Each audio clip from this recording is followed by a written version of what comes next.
নমস্কার বন্ধুরা, লক্ষ্মী কুটিরের রান্নাঘরের পক্ষ থেকে সবাইকে অনেক অনেক স্বাগত। আজকে পনির ভাপা করব। পনিরটা নুন গরম জলে ভিজিয়ে রেখেছিলাম, তুলে পিচ করে রেখেছি। এবার ওভেনটা জ্বালিয়ে দিলাম, হালকা ভাজা করব।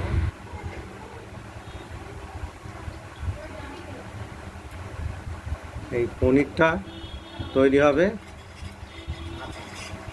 পোস্ত কাঁচা লঙ্কা বাটা দিয়ে ভাপা। এদিকে পোস্ত বাটাটা চলছে, দেখতেই পাচ্ছেন পোস্ত কাঁচা লঙ্কা। আমি পনিরগুলো একটু দিয়ে কেটে রাখা পনিরগুলো ভেজে নেব হালকা করে, লাল করে।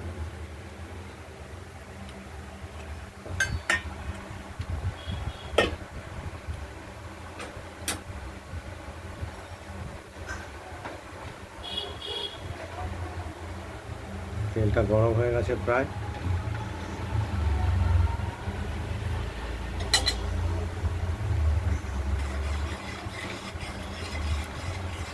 তেলে খানিকটা লবণ দিয়ে দিলাম।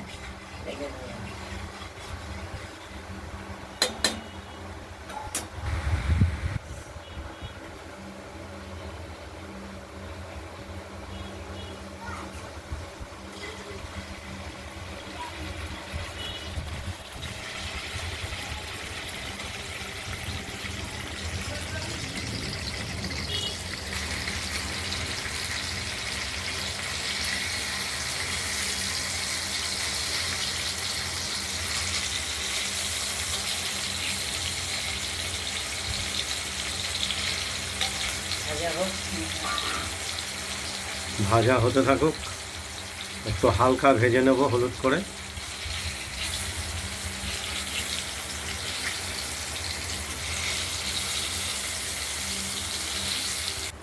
পনিরগুলো ভাজা হয়ে গেছে, তুলে দিলাম।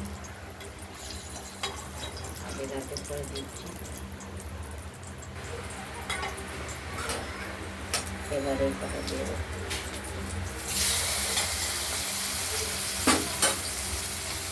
হালকা করে ভেজে নেব।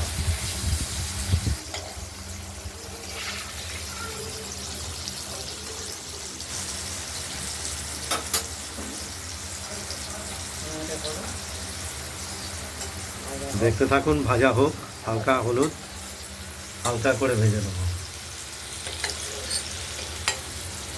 যেহেতু এটা পোস্ত কাঁচা লঙ্কা বাটা দিয়ে ভাপা হবে পনিরের, পনিরটি ভাজা চলছে। পনিরের টুকরোগুলো অনেকটাই ভাজা হয়ে এসেছে। আর এইদিকে আমাদের পোস্তটাও বাটা হয়ে গেছে, পোস্ত কাঁচা লঙ্কা। এটা আমরা বাটিতে তুলে নেব।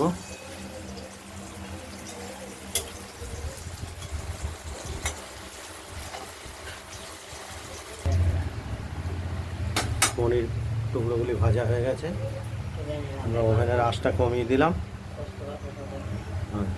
পোস্ত বাটাগুলো দেখাতে হবে না, তুলছি। হয়ে গেছে।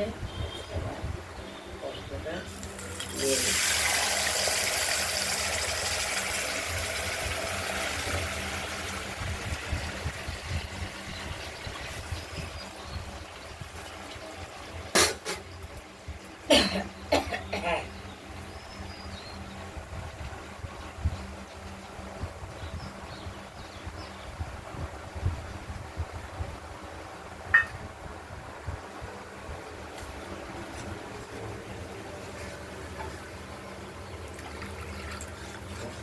দিয়ে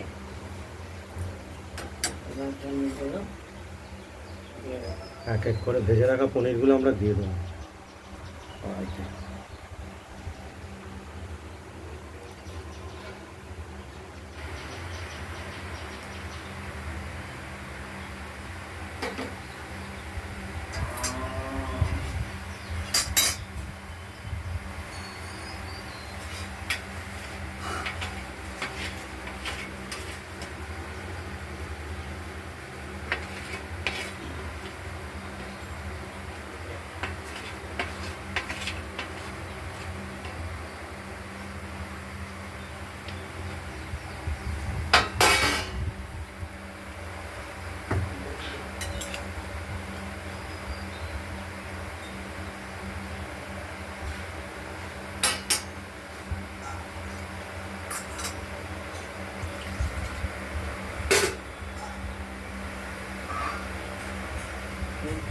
জন্য একটু আমরা মিষ্টির জন্য স্বাদের জন্য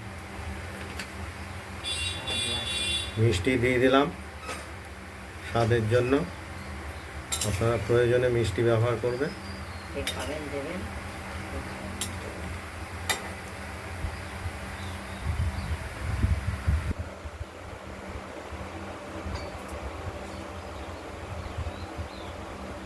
ঢাকা দিয়ে দিলাম। ফুটে উঠলেই রেডি আমাদের পোস্ত দিয়ে পনিরের ভাপা প্রস্তুত হয়ে যাবে। দেখতে থাকুন। ঢাকনাটি খুলে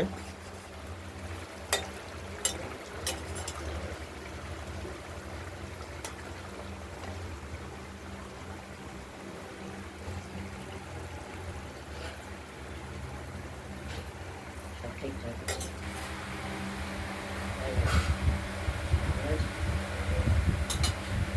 পনির ভাপাটা হয়ে গেছে। চলে পনির ভাপাটা হয়ে গেছে। এই ভিডিওটা দেখে যদি ভালো লাগে শেয়ার করবেন, কমেন্ট করবেন, আর রান্না বান্নাটা যদি ভালো লাগে সাবস্ক্রাইব করবেন। আজকের মতো এখানে ভালো থাকবে, সুস্থ থাকবে, সাবধানে থাকবে। আজ এই পর্যন্তই। পরেই আমরা থাকবে। আমরা পনির ভাপাটা কড়াই দিয়ে রেখে দেবো।